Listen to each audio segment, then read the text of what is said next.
It's interesting that a little over a year ago, a famous talk show host on YouTube named Candace Owens was fired from the Daily Wire. For those who don't know what the Daily Wire is, it's a group of independent, alternative right journalists, basically run by Ben Shapiro. He's connected with Jordan Peterson, Dave Rubens, Matt Walsh, and others.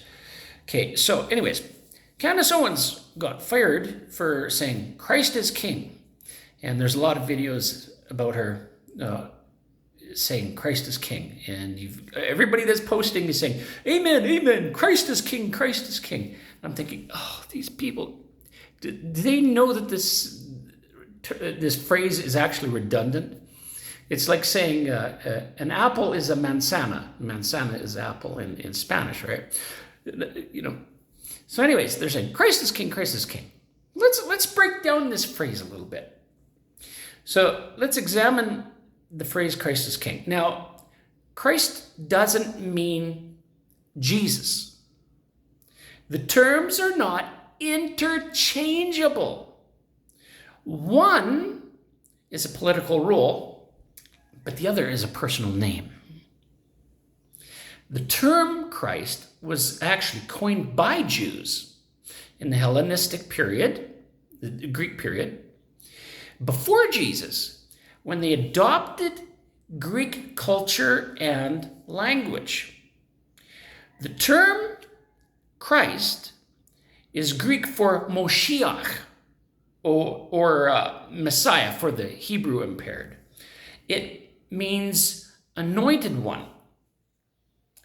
This is a title or role for the ancient kings of Israel and Judah. Hence, the phrase, Christ is King, is correct. In the Hebrew or the Jewish mind. After the demise of the kingdom of Judah in 586 BC, remember Nebuchadnezzar from Babylon invaded Judah, took everybody in captivity.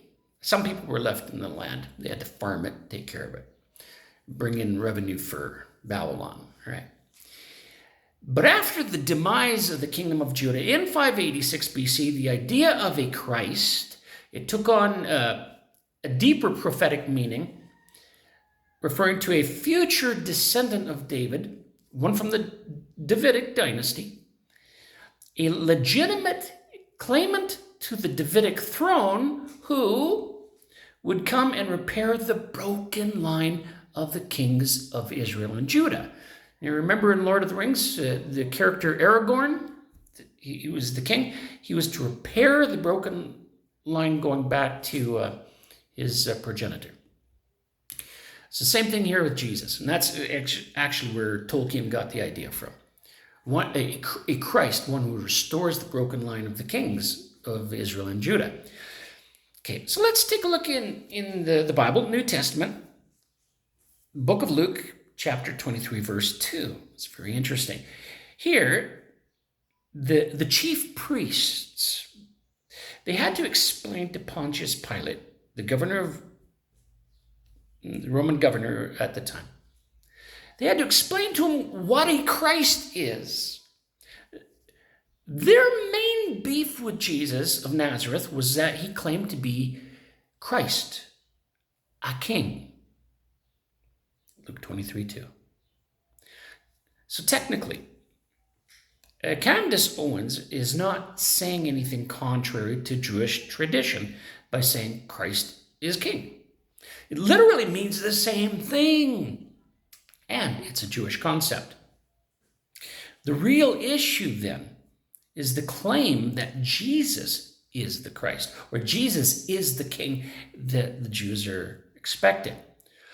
All religious and or mystical Jews are expecting a Messiah to come, a king of Israel to come. What does he do?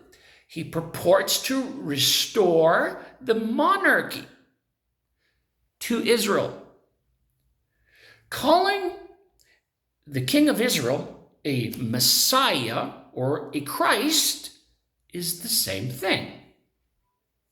So there's our lesson for today.